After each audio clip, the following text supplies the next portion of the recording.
कई बार ऐसा भी होता है कि निषेध के बाद भी मन भागता है, और किसी किसी के साथ तो ऐसा होता है जिस चीज का निषेध हो उधर मन ज्यादा जाता है। ऐसे कहावत भी है कि निषेध में ज्यादा आकर्षण है।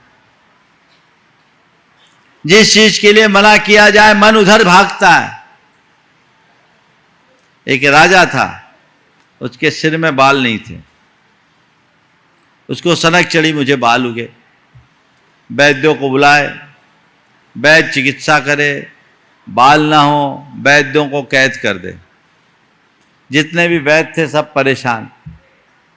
एक बड़ा समझदार वैद्य, अनुभवी वैद्य आया। उसने कहा महाराज मैं एक ऐसा रसायन लेकर आया हूं कि आपके लिए 3 महीने में सिर पूरे बालों से भर जाएंगे। आप इसका एक अनुपान करें, एक खुराक रोज लें। बस इस औषधि के साथ एक शर्त है। बोले क्या है? बोले जब तक ये औषधि आप लो टूटे चप्पल और सड़े टमाटर का ध्यान मत रखना। टूटे चप्पल और सड़े टमाटर का ख्याल मत करना। राजा ने कहा अरे हमें क्या करना, टूटे चप्पल और सड़े टमाटर से हमें क्या लेना देना? टूटे चप्पल और सड़े टमाटर से हमें क्या लेना देना? मैंने तो जीवन में कभी देखा ही नहीं इसके बारे में। बोले बस अगर ये आपके स्मरण में आ गया तो हमारी दवाई काम नहीं करेगी। अब आपको देखना है, दवाई मैं दे रहा हूं, आपको दवाई का सेवन करना है और टूटे चप्पल सड़े टमाटर के ध्यान से बचना है। राजा ने खुशी खुशी दवाई ले लिया, और दवाई जैसे खाने को हुआ टूटे चप्पल सड़े टमाटर। जब दवाई खाए टूटे चप्पल सड़े टमाटर, जब दवाई खाने को हो टूटे चप्पल सड़े टमाटर। वो वैद्य के पास गया, वैद्य को बुलाया, बोला ये क्या हो गया महाराज? बाल आने की बात तो दूर, एक नई बीमारी आ गई। 24 घंटे एक ही बात दिखती है, टूटे चप्पल सड़े टमाटर, टूटे चप्पल सड़े टमाटर। ये तो कहानी है।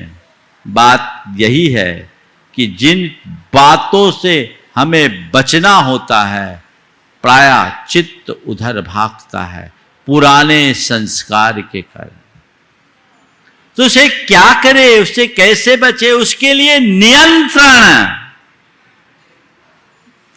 निषेध, नियम, नियंत्रण। कैसे नियंत्रण करे? मन को नियंत्रित कैसे करे? 2 रास्ते हैं। सम्यक दिशा दर्शन और प्रवाह परिवर्तन। मन को सही दिशा दर्शन दीजिए, मन को समझाइश दीजिए। ऑटो सजेशन इसमें एक बहुत बड़ा निमित्त है। मुझे संयम रखना है, मुझे सहज रहना है, मुझे शांत रहना है। ये ऐसे आत्म सुझाव हैं, यदि ये हमारे सबकॉन्शियस में बैठ गए तो हम इनसे अपनी वृत्तियों पर नियंत्रण करने में समर्थ बन सकते हैं। यदि कदाचित ऐसा नहीं भी हो तो उस घड़ी आप अपने मन को कुछ एडवाइस दीजिए, अपने मन को मोटिवेट कीजिए। ये कार्य मेरे योग्य नहीं है, ये अनुचित है, ऐसे कार्यों के ऐसे कृत्यों से मेरी बड़ी हानि है, मेरी छवि भी खराब होगी, मेरी प्रतिष्ठा भी धूमिल होगी और मेरी आत्मा भी पतित होगी। मुझे ये कार्य नहीं करना। अपने मन को अपने आप समझाने की कोशिश, सेल्फ मोटिवेशन आप अपने मन को दीजिए। आपका मन अगर गलत दिशा में भाग रहा है तो बच जाएगा, लेकिन मन के बहाव में आप बह गए तो कुछ नहीं बचेगा, सब नाश हो जाएगा। तो हमें चाहिए कि हम उसके विषय में खुद सोचें, विचार करें और सम्यक दिशा दर्शन दे। मन को सही दिशा दर्शन, ये कार्य नहीं करना, मन मान जाता है। मन मान जाता है। एक अनुभव की बात, आज मान लीजिए आप दुकान पर बैठे हैं,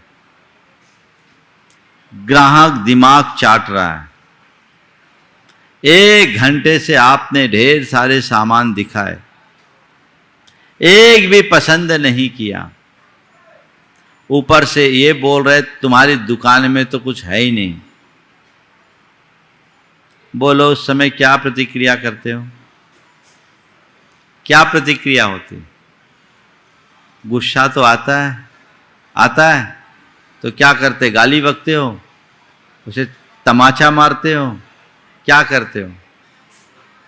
तुरंत अपने मन को समझा करके नियंत्रित कर लेते हो, भैया ग्राहक है, इससे कुछ बोलना बड़ा नुकसानदेह है, चुपचाप रहो, अभी ठीक है, हाँ जी, आप विकल्प मत कीजिए, 2 दिन बाद मेरे यहाँ नया स्टॉक आने वाला है, आप जैसा चाहते हैं उससे अच्छी चीज आ रही है, आप आइएगा।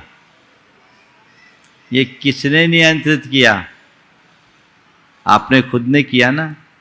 ये सेल्फ मोटिवेशन के बल पर अपने आप को नियंत्रित करने का एक उदाहरण है। जीवन के किसी भी क्षेत्र में यदि मन अगर गलत रास्ते पर जाता हो तो अपने ही संबोधन से आप अपने मन को लौटाइए कि ये कार्य मेरे लिए ठीक नहीं, ये कार्य मेरे लिए ठीक नहीं, मुझे ये कार्य नहीं करना और ये कार्य करना है।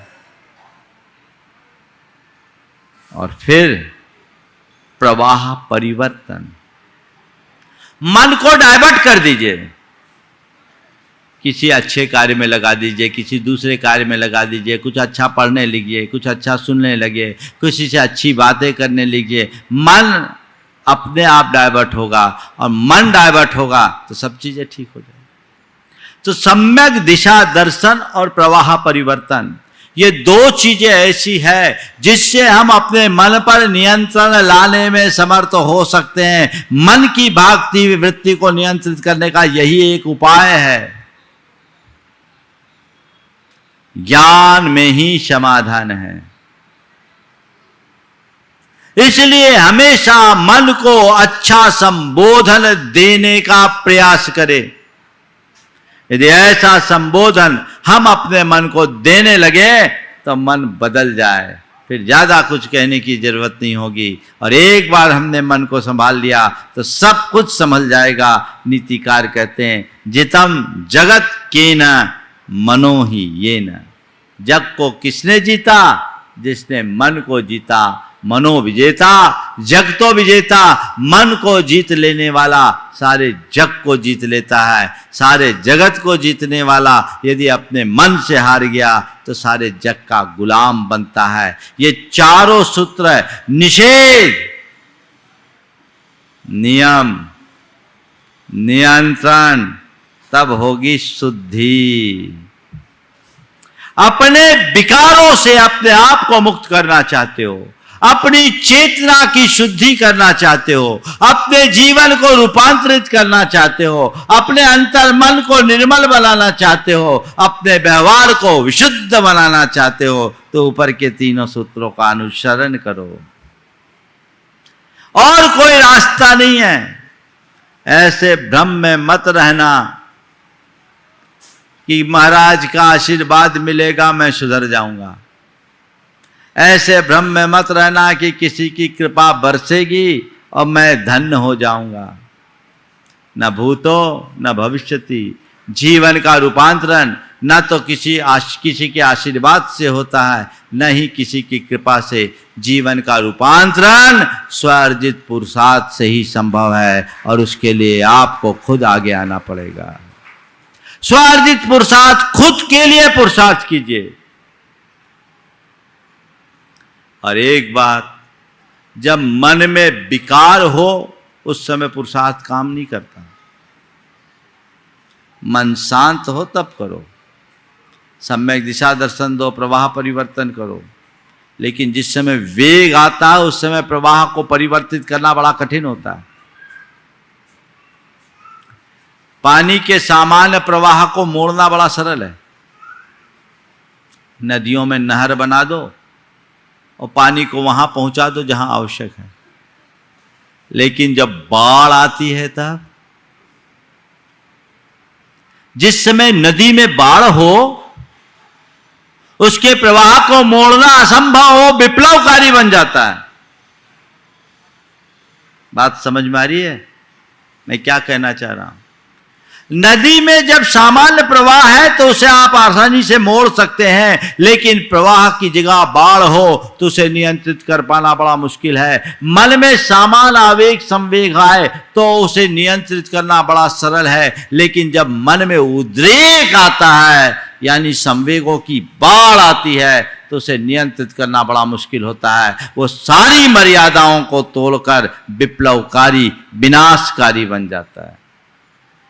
तो उसके लिए क्या करे? पहले से कुछ उपाय करो कि इस नदी में बाढ़ ही ना आए। और नदी को बाढ़ से बचाने के लिए क्या करना पड़ता है?